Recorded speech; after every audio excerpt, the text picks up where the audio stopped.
नमस्कार दोस्तों, आज की वीडियो हम बात करने वाले कि अपना पुराना सोना है उसको कैसे हम सही रेट पे सेल कर सकते हैं, उसके बारे में बात करने वाले हैं। अगर आपके पास जो भी सोना है वो 10 साल पुराना हो या फिर 20 साल पुराना हो या फिर 2 साल पुराना, या फिर आप कोई नई ज्वेलरी लेके आए 2 साल पहले 1 साल पहले, तो उसको जब आप सेल करने जाते हो तो आपको किन किन बातों का ध्यान रखना है। अपनी गोल्ड की सही रेट है या फिर सही वैल्यू है वो कैसे अपने को मिलेगी, या फिर किन किन बातों का ध्यान रखोगे तो आपको इस चीज़ का फ़ायदा होगा।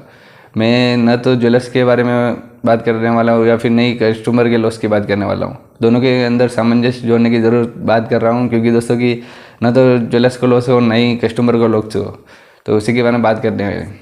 तो जब भी आप अपना पुराना सोना लेके जाते हो तो ज्वेलर्स के पास जाना है अपने को। उसकी जो भी प्योरिटी है, मान लो कि उसमें 22 कैरेट सोना है या फिर 18 कैरेट सोना है, तो दोनों को पता कर लेना है कि जो ज्वेलर्स होगा वो बता देगा कि ये ज्वेलरी आपकी 23 कैरेट है। पहले के टाइम में दोस्तों क्या 23 कैरेट गोल्ड आता था। 23 कैरेट यानी वो आता था 75% का, लेकिन लोग उसे 23 कैरेट बोलते थे। यानी 23 कैरेट की अगर एक्चुअल माने उसमें प्योरिटी तो 95.8% होती है, लेकिन उसको जो भी ज्वेलर्स है वो 23 कैरेट के बोल के देते थे, लेकिन उसकी जो प्योरिटी होती थी वो होती दोस्तों की 75% या फिर 84% ही उसमें अंदर प्योरिटी आती थी।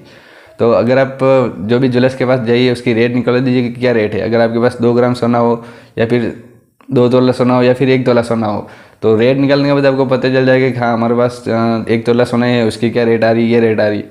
अगर आप कस्टमर्स हो तो आप ज्वेलर्स के बात बोल सकते हो कि अगर आप इसे मेल्ट करते हैं उसको, या फिर आप इसको मेल्ट करके लोगे तो क्या इससे बेनिफिट होगा हमारा। तो अगर आप ये मेल्ट करने के लिए बोलोगे तो ज्वेलर्स के पास वैसे क्या मशीनें वगैरह होती है, या फिर नहीं होगी तो भी वो करवा देगा आपकी मेल्ट करा के।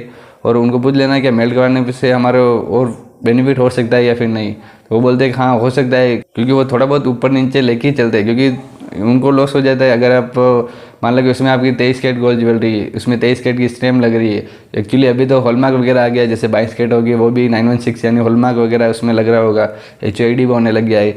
18 कैरेट होगी तो वो भी हॉलमार्क होगी, लेकिन पहले के टाइम ये हॉलमार्क वगैरह नहीं आते थे।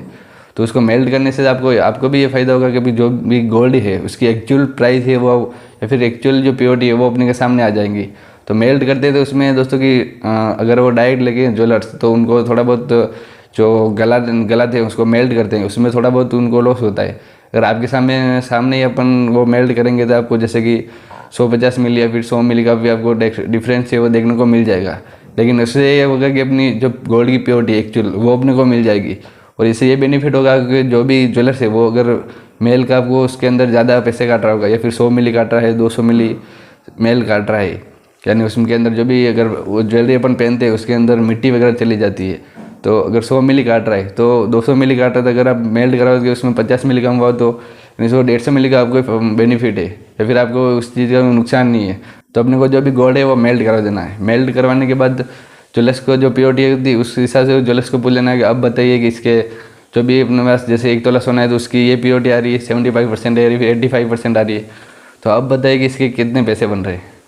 वो बोलते कि हाँ इतने पैसे बन रहे हैं, तो आप ले आइए। तो इस तरह से आप जो भी अपना पुराना सोना है इस तरह से आप बेचोगे तो आपको बेनिफिट होगा, कोई नुकसान नहीं होगा। अगर आपके पास 1-2 ग्राम सोना है तो उसकी प्योरिटी है, उसमें हॉलमार्क लग रहा है, तो उसके हिसाब से ले आइए। 1 तोले से ज़्यादा सोना है तो आप मेल्ट कराइए, आपको ये बेनिफिट ज़रूर होगा। तो ये चीज़ कर लेना है। अब अपने को जैसे कि गोल्ड की रेट है वो अपने को पता कर लेने की क्या गोल्ड की रेट चल रही है।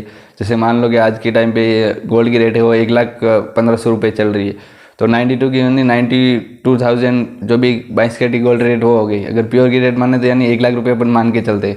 अगर आपके पास 10 ग्राम सोना है तो वो अगर मेल्ट करवाने पर 75% आया, तो 7 ग्राम 500 मिली अपने पास जो भी प्योर सोना है वो हो जाएगा, इंटू अपने को जो प्योर की रेट है वो कर देना है, तो अपने पास जो रेट है वो भी आ जाएगी इस तरह से। अगर वो ज्वेलर से आप पूछ लेना है कि नहीं पता चल रहा था, पूछ लेना कि ये आपने कैसे निकाला।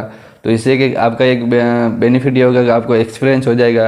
अगली बार आप जब भी आप सेल करने जाओगे तो आपको पूछने की ज़रूरत नहीं पड़ेगी। और ऐसा होना चाहिए कि जो कस्टमर है वो होशियार होना चाहिए, उसको एक्सपीरियंस होना चाहिए कि क्या चीज़ किस तरह से होती है। अगर अपन कपड़े लेने जाते हैं तो आपको पता है कि कौन सा ड्रेस है वो अपने को थोड़ा बहुत आइडिया हो जाता है कि जैसे ये पैंट है तो ये 500 रुपये की होगी, ये शर्ट है तो ये अंदाजे की 1,000 रुपये की होगी, क्योंकि इसमें ब्रांडिंग का थोड़ा बहुत फ़र्क पड़ता है।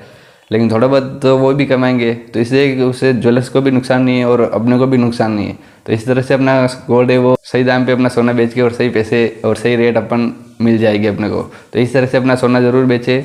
आई होप कि जानकारी आपको पसंद आएगी। और अगर आप गोल्ड और सिल्वर से रिलेटेड और भी जानकारी चाहिए तो आप चैनल को सब्सक्राइब भी कर सकते हो। फिर मिलेंगे कुछ चीनी वीडियो के साथ। तक जय हिंद, वंदे मातरम।